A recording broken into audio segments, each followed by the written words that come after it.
Hello, welcome to the Voracious Reader. I'm sitting outside on my hammock on this beautiful breezy summer day, excited to share with you everything I learned from The Artist's Way by Julia Cameron.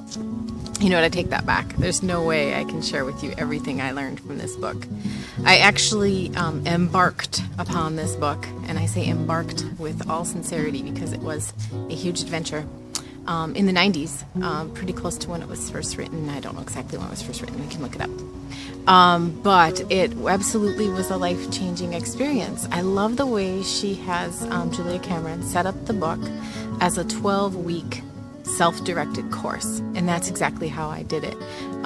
I was a perennial student, and graduating from college, I was always seeking to learn. And I learned the most important thing in college was how to learn and how to teach myself. And by doing that, then I'm not required to go and spend a lot of money on courses to learn, and neither are you. You can watch videos like this, and you can read great books, and there are lots of wonderful resources available for perennial learners, like if you identify with that yourself. Anyway, I embarked upon this, and there are two particular things that Julia Cameron has the student do, and one is called morning pages. And she asks you to have the self-discipline to sit down every morning and write 3 full pages. Doesn't matter what comes out, you just write, and you do it every single day. Now, I have to be honest, I didn't always do it in the morning.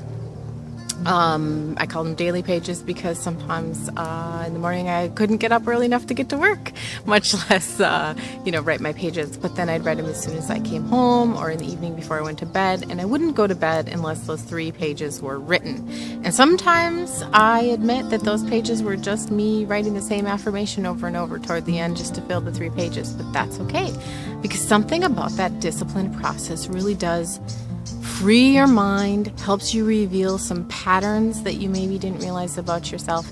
And especially if you're new to this idea of inner exploration and getting to know yourself and becoming your own best companion, you got to get through the muck and junk in your brain, and writing it all out is really good. This isn't writing you're ever going to publish or share. You might burn it or destroy it or throw it away or whatever you need to do. It was more like getting that energy out of your head.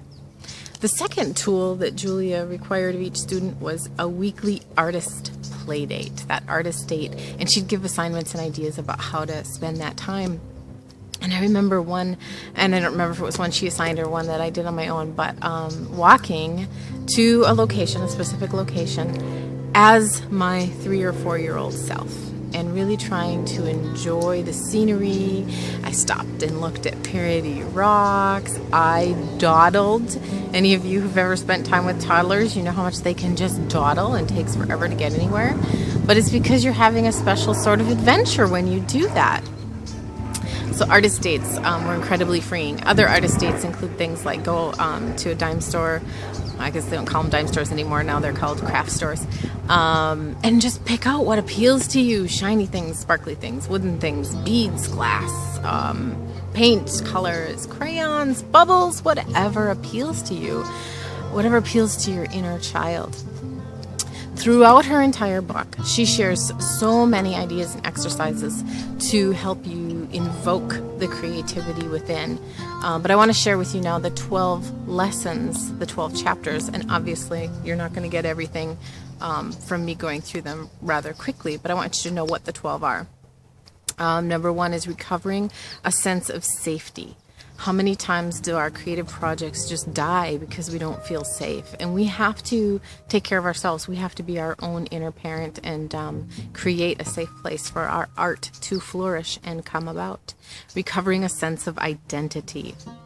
You know, a lot of that has to do with boundaries.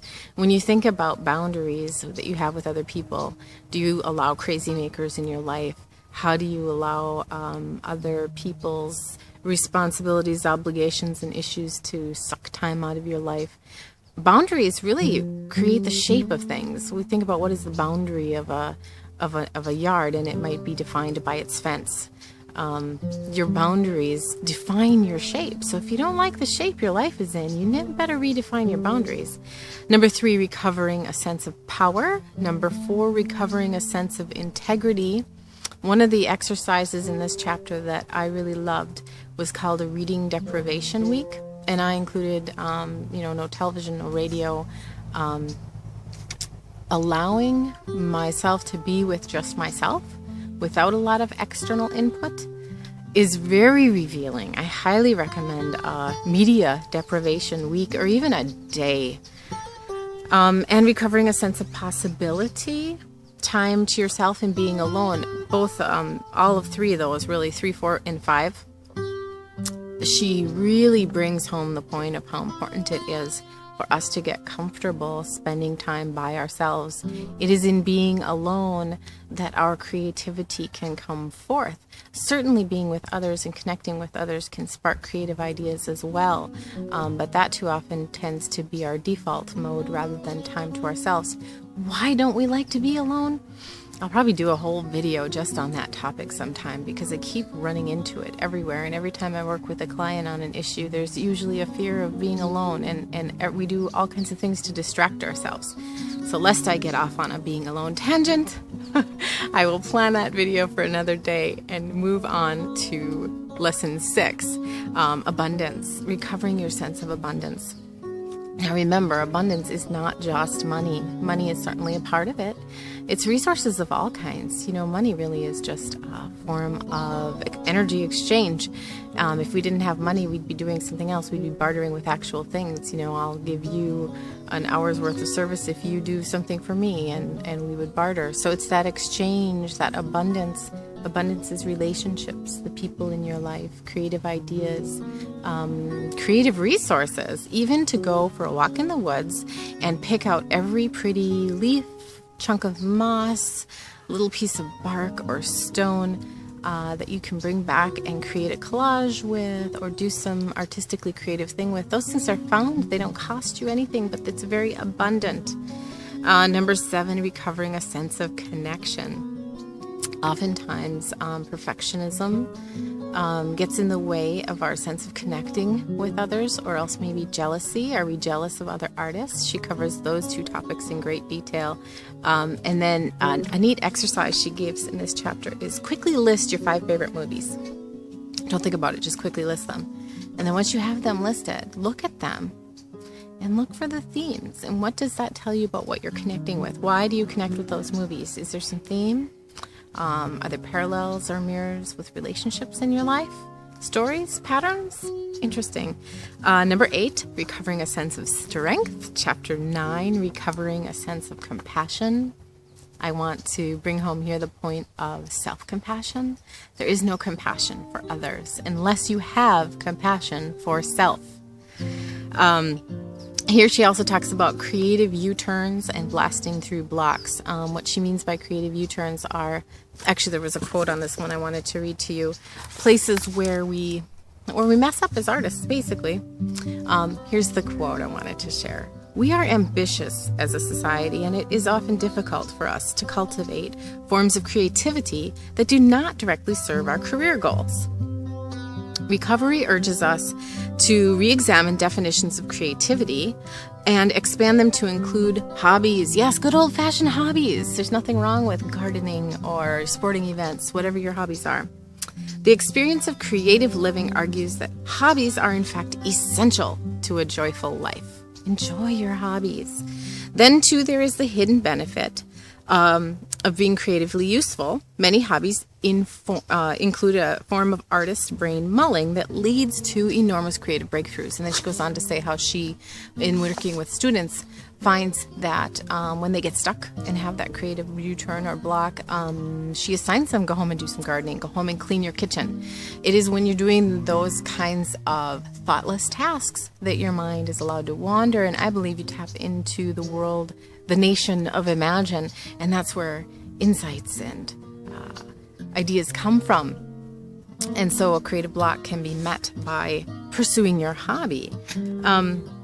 Usually students are irritated by being suggested such a mundane task, but repotting plants into larger and better containers across the bridge into a new life, quite literally grounds that person and gives him or her a sense of expansion. Isn't that cool? I like that. That's really cool. Okay, so then we are on to chapter 10, which was recovering a sense of self-protection. You are responsible to protect yourself and take care of yourself. This is a little bit similar to chapter 1, recovering a sense of safety. Safety is more about creating a safe place in the world for your art. Protection is the ongoing. Now that you know what your inner artist requires, it is your responsibility to be a good parent to that inner artist and take care of them. Workaholism, fame, and competition are some of the topics she covers in that chapter. Number 11 is recovering a sense of autonomy, and number 12 is recovering a sense of faith. She talks about mystery, and she strings these words together, which I love. Imagination at play. I think I'm going to make a sign that says that. It's going to be right outside my door. Imagination at play instead of children at play in the road. Anyway, that just popped it. I just like that idea. To wrap up, I want to share another quote with you from the beginning of the book. Right here. I doubt, and this is Julia Cameron, that I can convey to you the feeling of the miraculous that I experience as a teacher. Witnessing the before and after in the lives of students. Over the duration of the course, the sheer physical transformation can be startling, making me realize that the term enlightenment is a literal one. Students' faces often take on a glow as they contact their creative energies. The same charged spiritual atmosphere that fills a great work of art can fill a creativity classroom. In a sense, we are creative beings, and our lives become our work of art. Create a great work of art. Thanks for joining me today on the Voracious Reader.